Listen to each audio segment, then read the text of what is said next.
Welcome to the Sear Show. Join us as we dive into the dynamic world of health, wellness, mindset, and fitness with the unparalleled guidance of lifelong knowledge seekers, Sifu Rafael and Nikki Gangemi. Sifu and Nikki will unlock groundbreaking insights with extraordinary guests from around the globe. You'll get the latest holistic approaches to well-being with a sharp focus on the powerful connection between mind, body, and soul. Get ready to take the leap.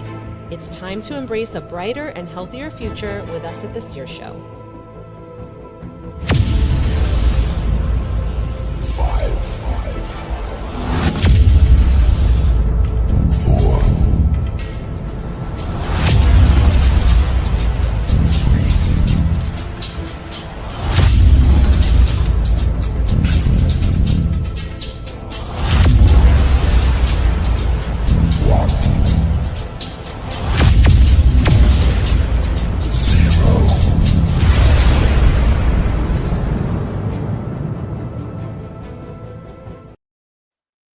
Good morning, Nikki. How are you today?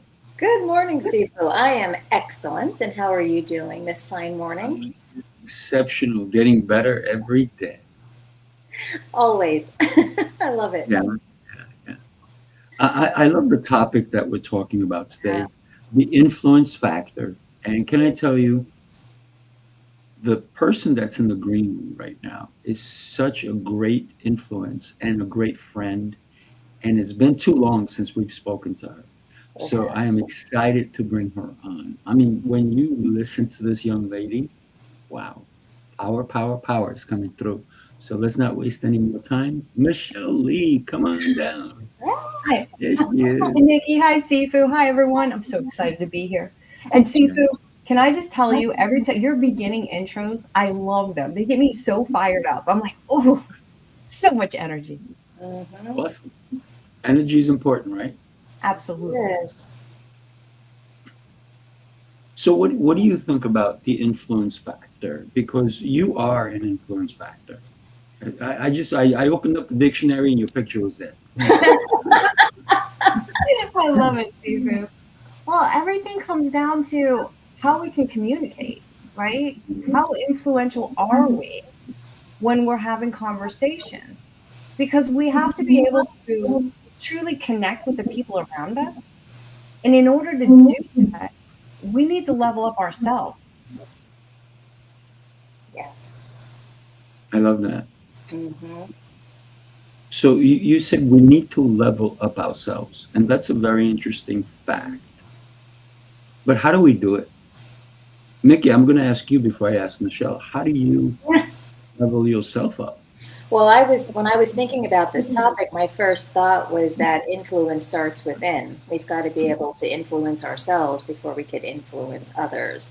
And I think one way that we level that up is to pay attention to what we say to ourselves, that self-talk.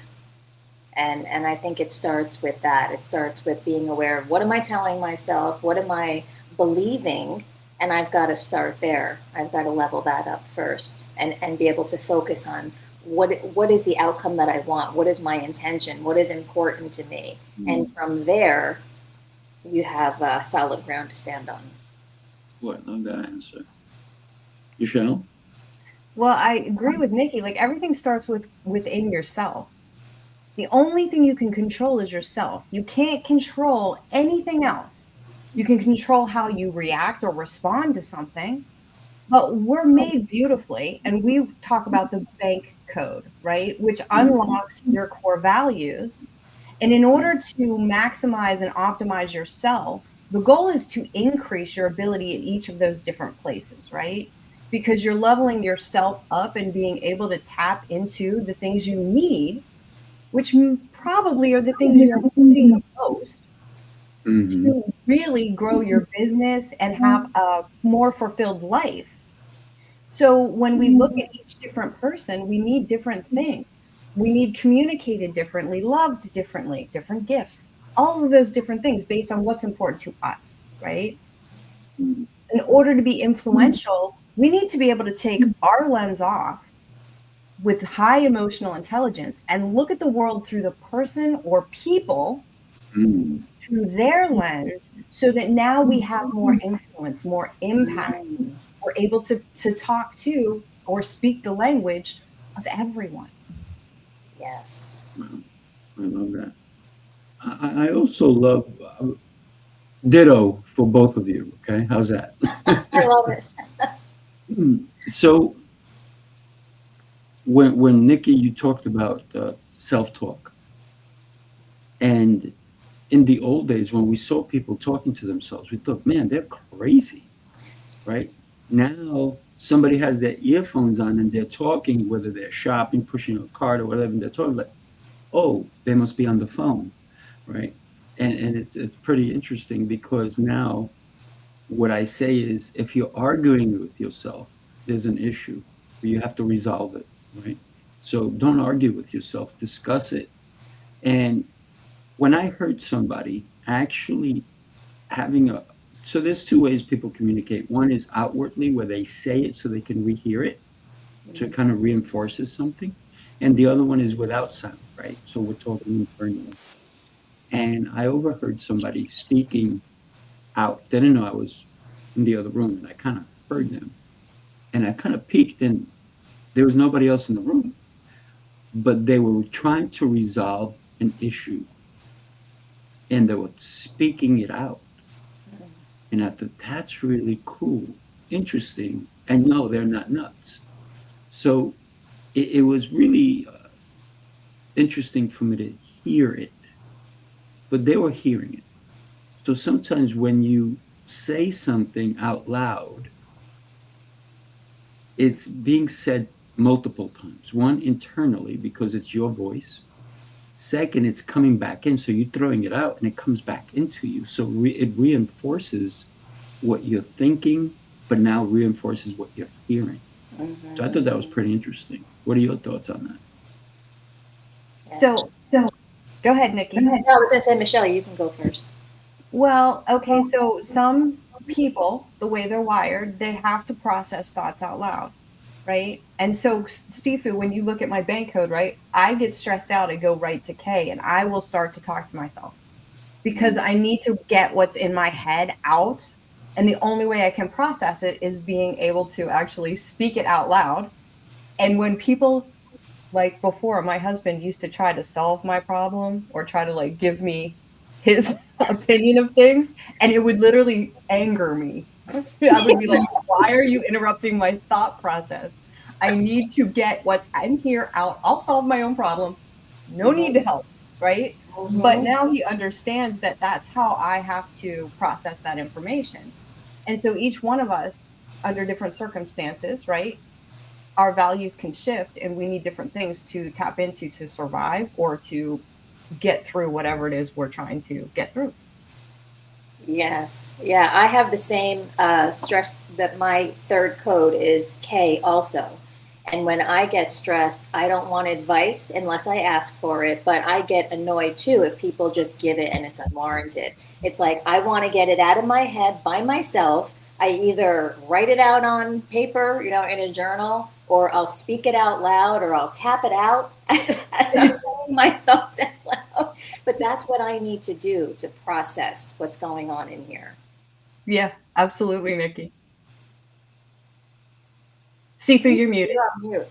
You're saying amazing things too. I can tell. That was internally, right? I'm just kidding. So I was so excited when you first came on that I forgot one thing. And it goes to show that we don't always resolve everything because of our excitement sometimes. And I forgot to tell you to put your contact information in the chat so we can share it across. So when you get a chance, do that. Yes. So for me, it's really interesting because I do internalize everything. I don't necessarily speak it out, but I write it out. So there's a third method. So I literally, I'm not kidding, I have notes everywhere, right? But I also have my Remarkable too, where I take a lot of notes. I put everything in there. So there's different ways that we can become the influence factor in the world we live in, right? Because I always believe every one of us lives in their own little world.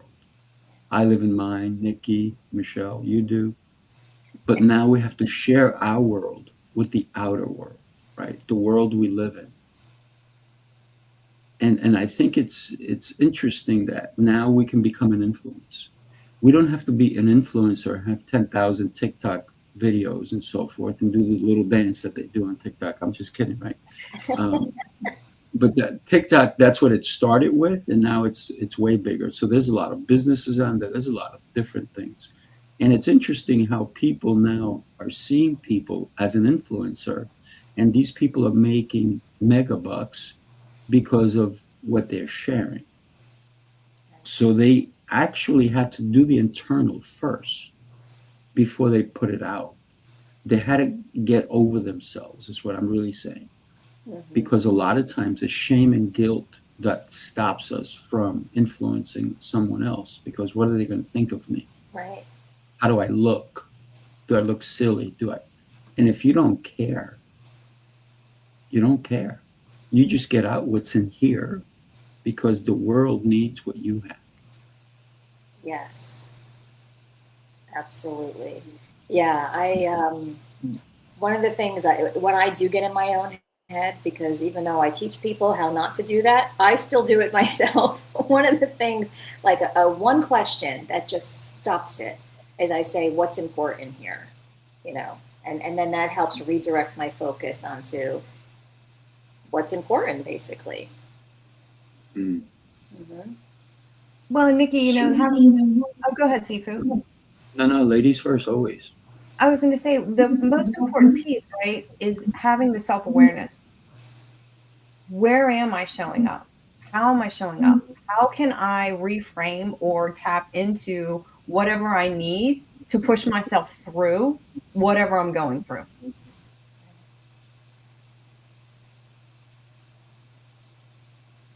Yeah, and we can do that with questions by asking ourselves questions instead of just arriving at, a dead end statement is what I call it.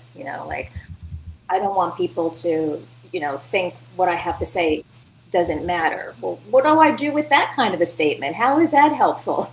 So going to a question like, what's important for me to share? What might people need to hear right now? And then being quiet and listening to what comes up, because we do know a lot more than we give ourselves credit for. Oh, for sure. And we have to be able to communicate in a way that other person understands. That's the power of influence, right? We got to meet them where they are and speak to what's important to them. And a lot of times what happens is people are speaking from what's important to themselves instead of communicating in that language that the other person needs to hear to get the results and have that conversation, right? Even with conflict, how do you talk someone down out of that conflict? How do you not judge and be able to take your lens off, look at the other person? Each person speaks a completely different language and needs things differently than we may need.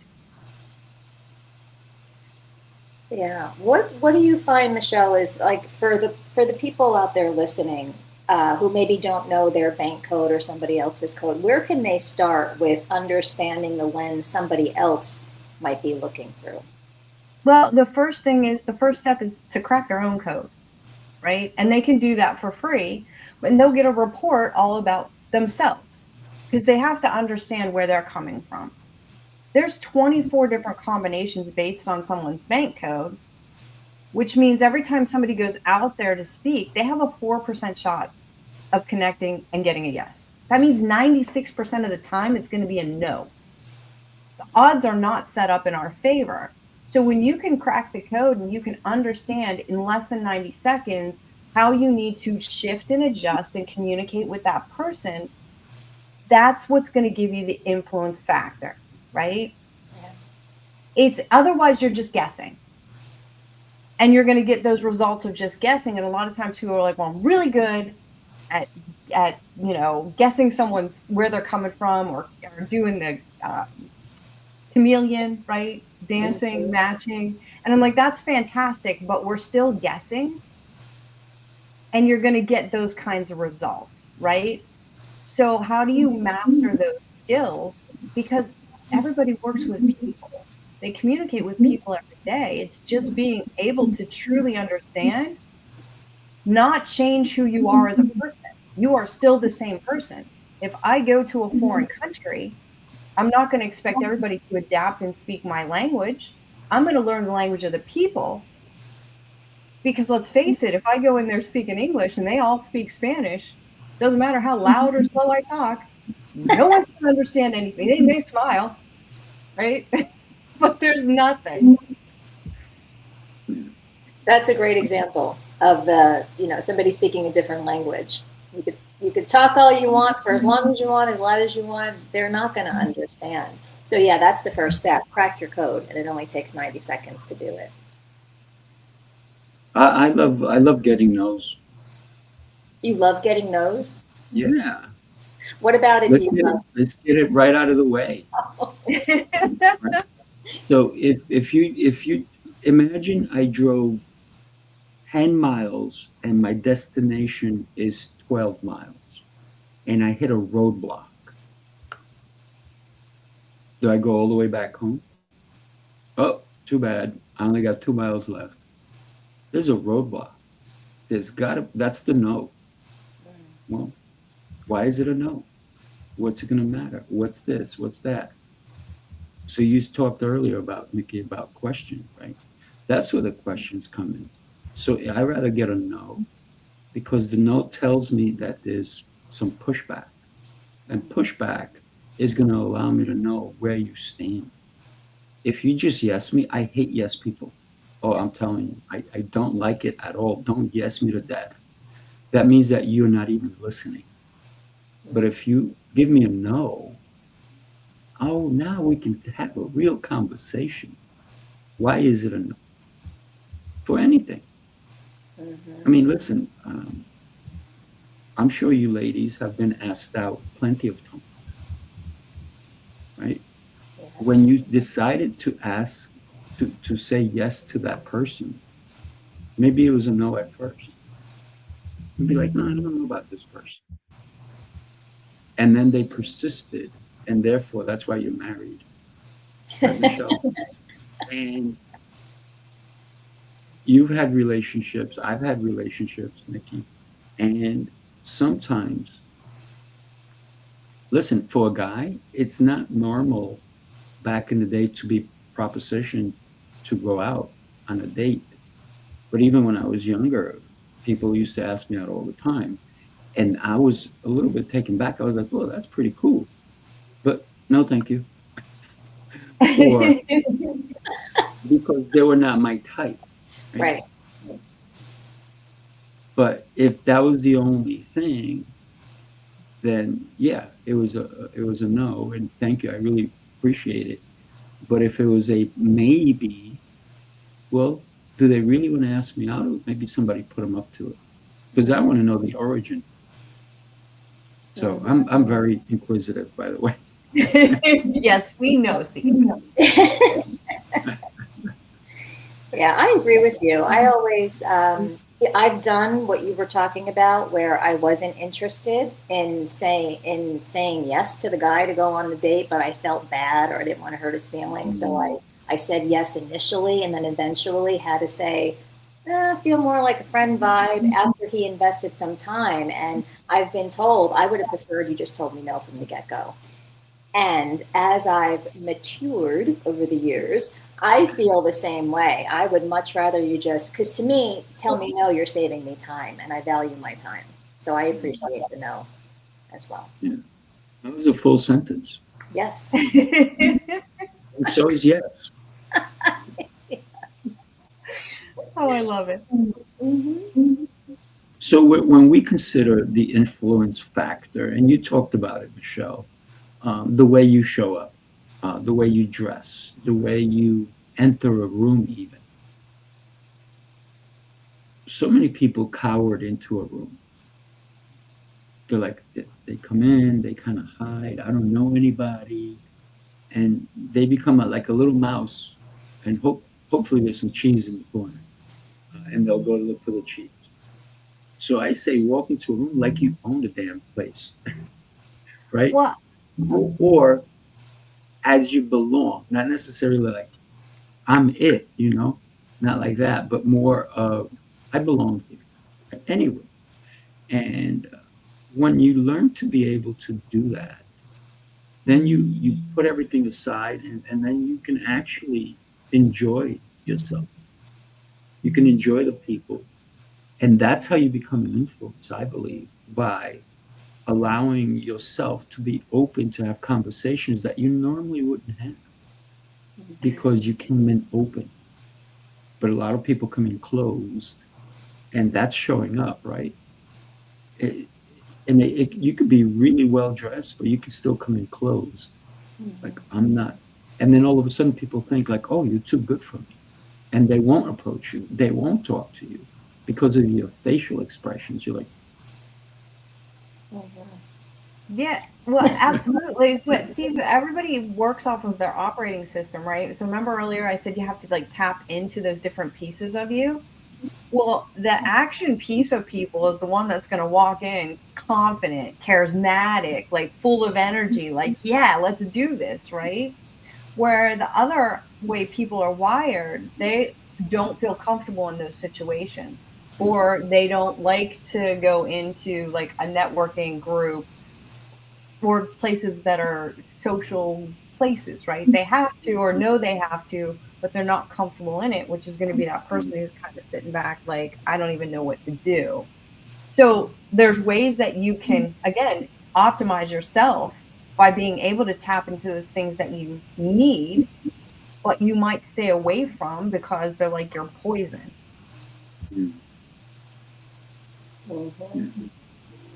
and not everybody is going to walk into a room full of confidence. But then why even show up? Yeah, but see, and again, though, Sifu, right? That's the way their operating system is. It's like a Mac and a PC.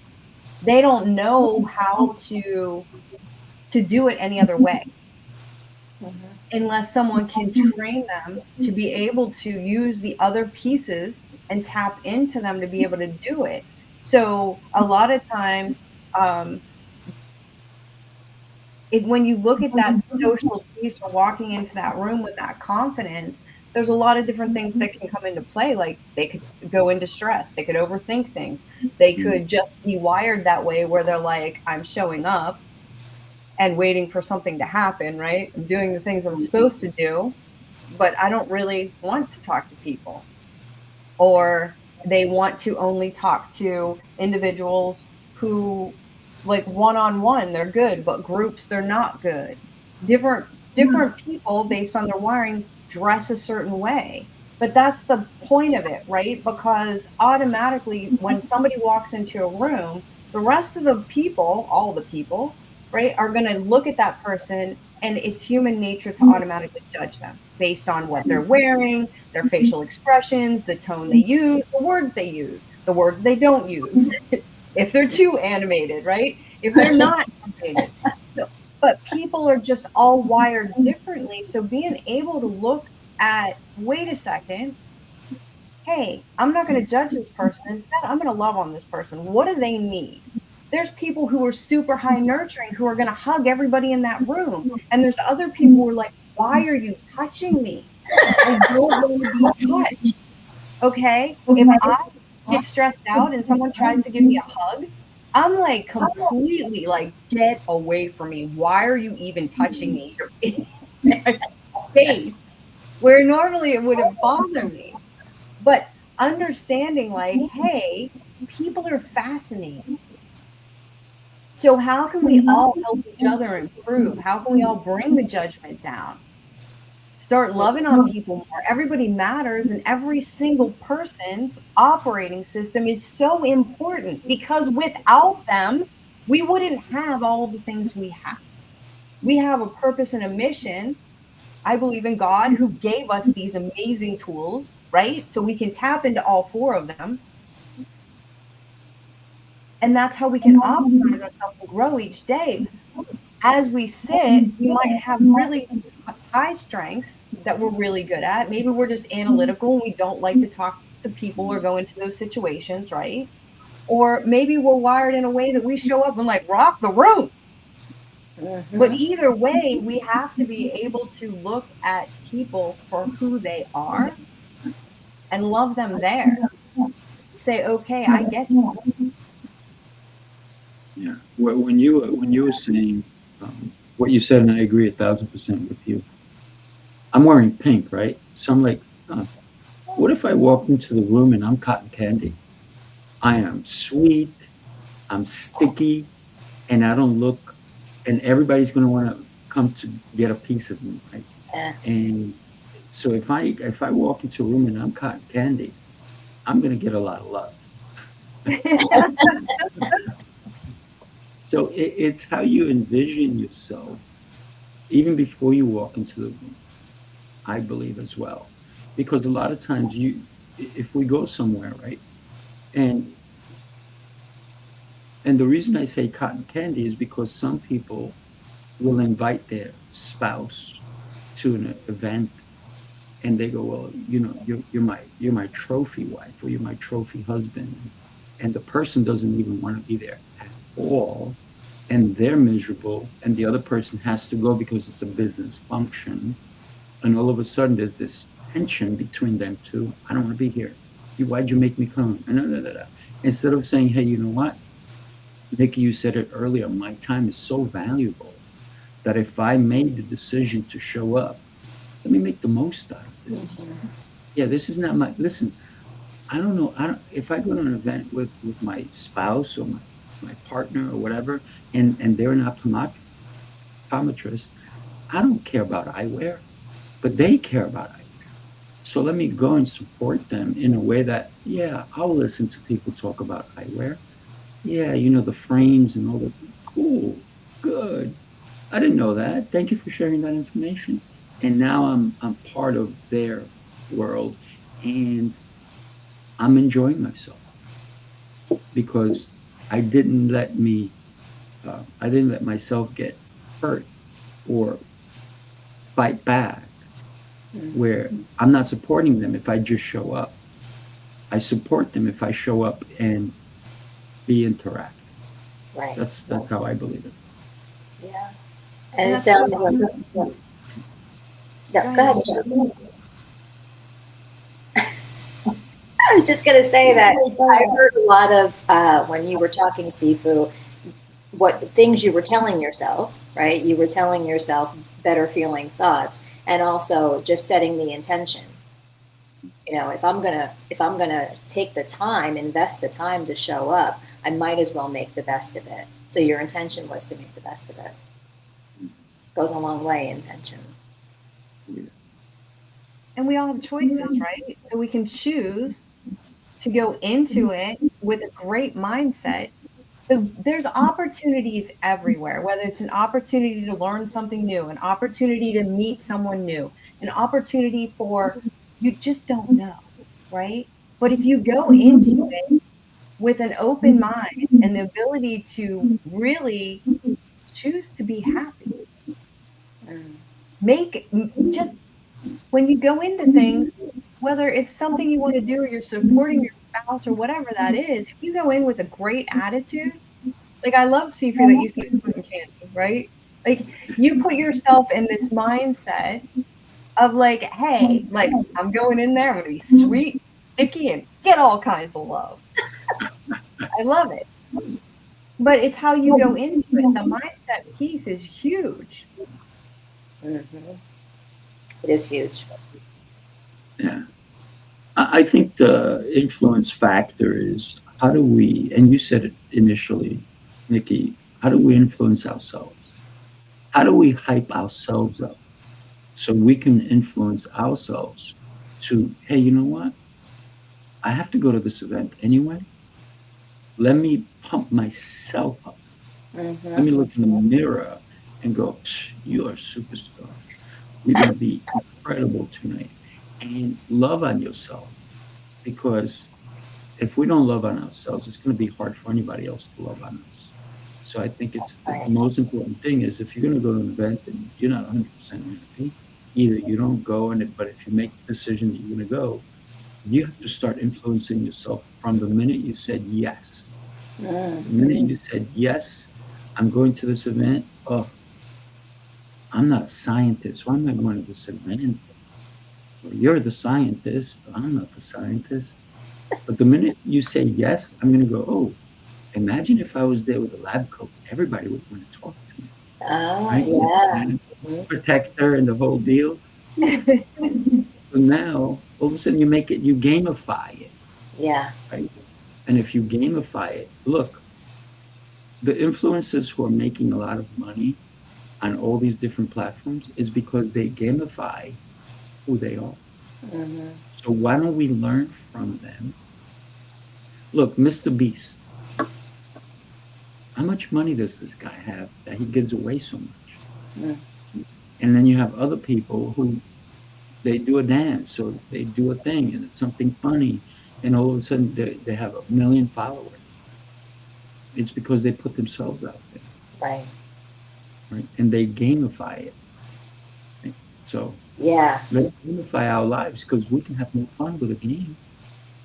Yeah, I love that idea of gamifying and putting that image in your head, because sometimes it's hard to get around the thoughts, right? If we're having some negative thoughts. So, thinking of yourself like cotton candy, or I'm going to go in like a doctor and have a lab coat, and that helps to get around the thoughts. And another thing that I'll do when the thoughts are overpowering, I'll move my body.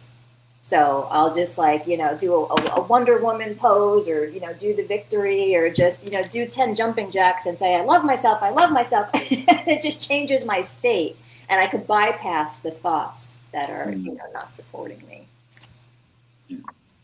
You should love yourself, for Yes, of sure. course. And you don't need the jumping jacks, but it doesn't hurt. Moving the body, yeah, right. It helps to change the state when I change my physiology. Yes. And that's so important, right? Mhm. I always tell somebody if they walk by McDonald's or any fast food place, and before they go in, they should do some jumping jacks and then decide, do I really want to go to this place? What is this place going to do to me, right? And then maybe you won't go in. That's just a little advice for anybody who's having an issue with their weight and they don't understand why. It's because you're not doing the actions. So move your body every day and move your body before you make a bad choice. You may decide not to do the bad choice. Mhm. That's great advice. It is. I mean, can you imagine you drive by and you see people in front of a fast food place doing jumping jacks? I'm like, yes, that's a win.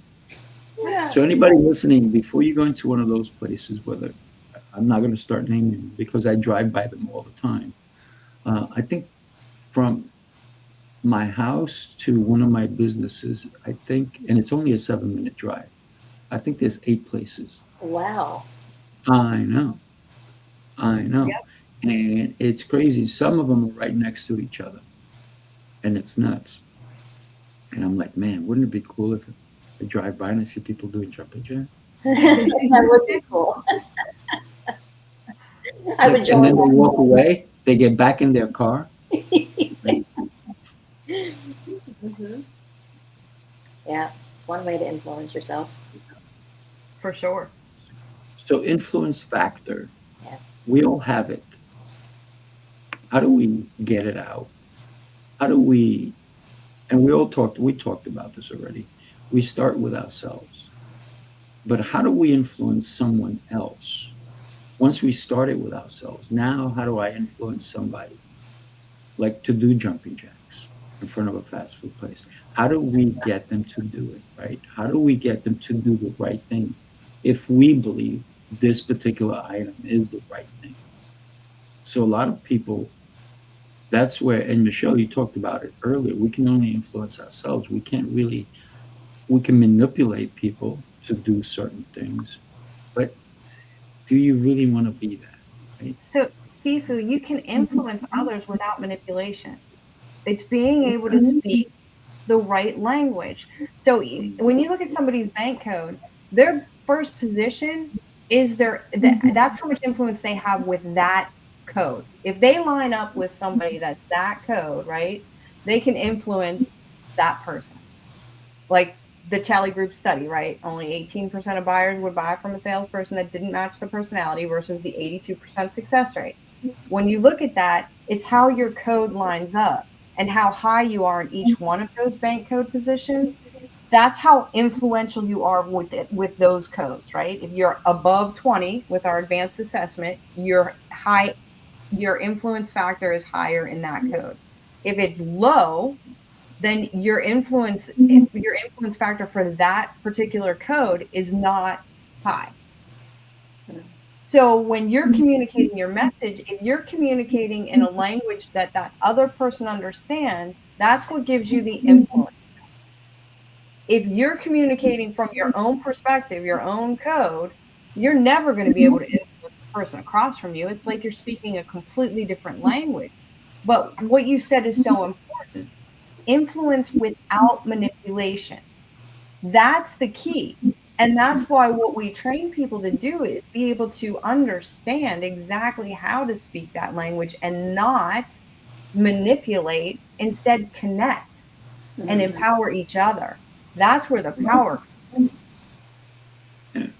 There is power in that, right? Let me share this video with you guys. Take a look. Unify leadership.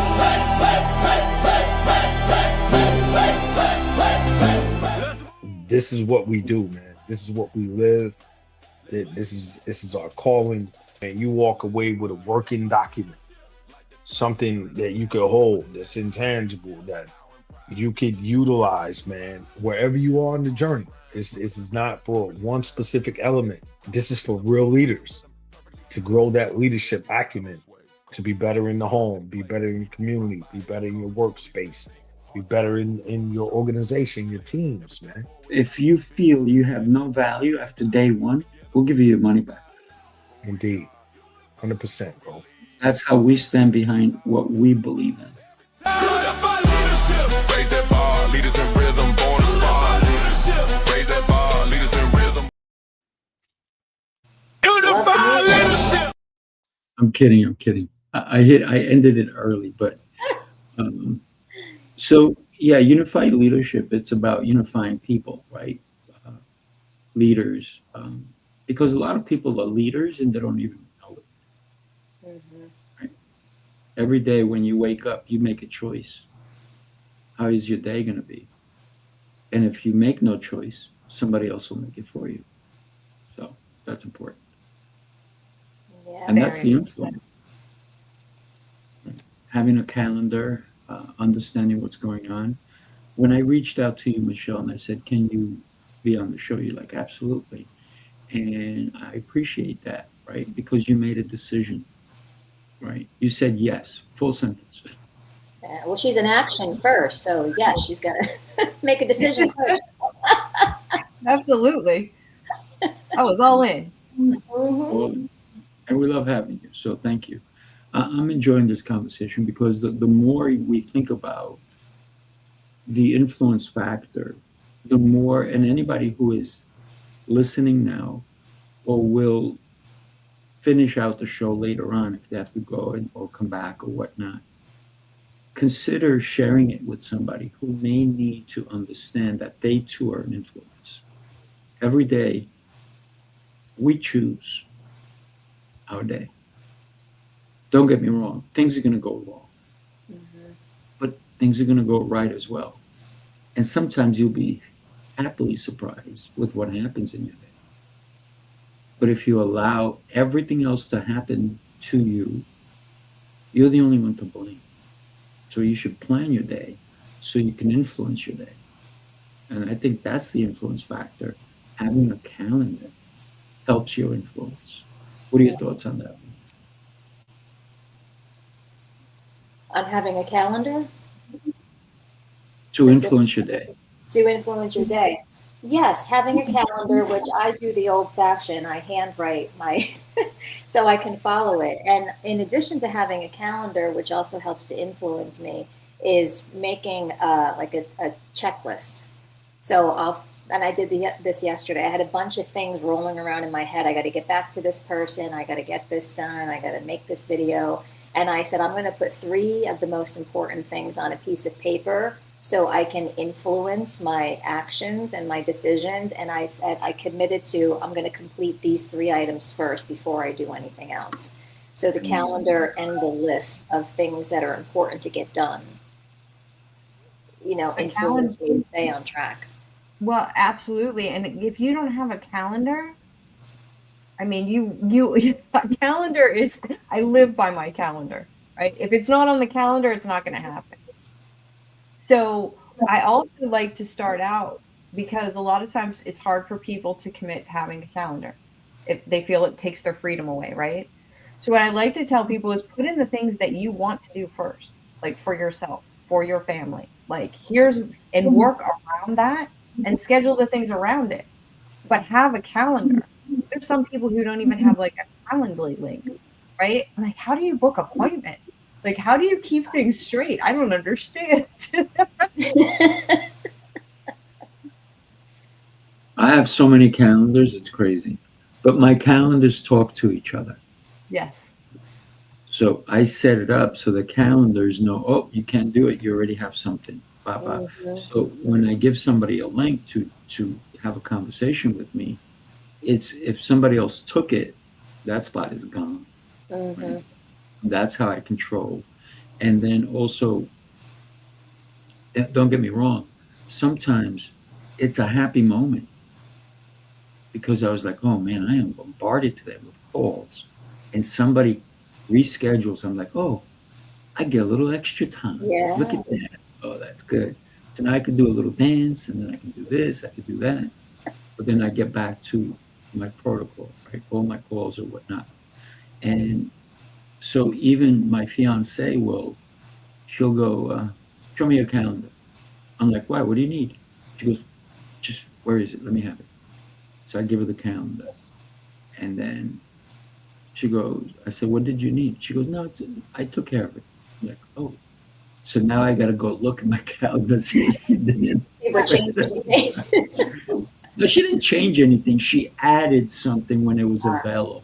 I see. So she's pretty clever in that regard because a lot of times she'll know how busy I am, but then she'll know that I also have time. And so she'll schedule something when I have time. And so I just taking into account, so I didn't know about it, right? And she looked at my calendar first to make sure I was available to take it to this concept. I think that was really clever on my part. And I will never stop looking at my calendar. Yeah. Because she's the only one person that can add stuff to my calendar without me necessarily knowing, because I'm going to do it anyway, right? Because I know it's a benefit to me, right? But I cannot give out my calendar to everyone, Right. so they can schedule whenever they feel like it. My calendar's set, so it's a set time that somebody can choose, not whenever they want. Because if I have a client in Asia, they may want to schedule at 9 a.m., which is 3 a.m. for me, or 2 a.m. or whatever. Or I've had clients in Australia, and then what winds up happening is like, hey, we're 14 hours ahead or behind or whatever it is. I don't even know any. Because I use a world, what do you call that? World timer or whatever, to figure out when we have to do things, right? Right. So sometimes, yeah, they may have to get on at 9 o'clock at night. Yeah. And maybe 6 a.m. for me. But if it's 6 a.m. for me, they can do 9 o'clock. So it just works out. That was a great example that you gave, Sifu, of how your fiance understands your language, and she honored that by saying, let me have your calendar, and then she looked to see when you had free time and then scheduled herself in. Right, Michelle? That's the knowing someone's code and honoring it in real time. Absolutely. Yeah. She's a straight up K. He's a K. I think she's 4 Ks. I'm telling you, K, all the way through. But she's so organized. She's so thoughtful of everything, and it's really good, right? Yeah. We work well together. So because of calendars, guess what? I have a show coming up shortly, another one. So we're going to have to end, unfortunately. But Michelle, what an honor to have you with us. And do me a favor, don't hesitate to come back. We'd love to have you again. Absolutely. It's been an honor to be here. I appreciate both of you so much, and I hope you have an amazing day. Well, before we let you go, we're going to put your information across and tell us what somebody can. You have 45 seconds. What can somebody expect when they do connect with you? I mean, you have so many different things going on, crack your code and all this stuff. So tell us the one that you want people to join you. So they can connect with me on LinkedIn. Obviously, crack your code. That's the first step. Once you crack your code, I'll be happy to go over that report with you, let you know what that means. And with that, we can all connect and empower humanity together. It all starts with you. It does. Yes, love it. Love it. Nikki, you're up. Yes, it does. And I'll just say that cracking my code has helped me not only to influence other people, but also to have more patience and compassion for myself, because I understood myself better and things that I would do and say made more sense. So go crack your code. It's a great thing you could do for yourself today. And I'm Nikki Gangemi. You can connect with me at nikkigangemi.com. Personal trainer for your mind, helping you to quiet that mental chaos, get out of the self-doubt, and step into your inner authority and your leadership. Sifu, I don't know if you guys noticed that when Nikki put her hand up to her mind, her bicep was popping out. Look at I saw that. It was amazing. Oh, thank you. that. Great stuff. I'm easy to find, sifuRafael.com. And yes, do crack your code, because when I crack my code, I realized that your codes can interchange depending on what's going on in your life. So crack your code to know your code. Everybody, God bless you. Thank you so much for being here with us, and we look forward to seeing you next time. Take care, everybody.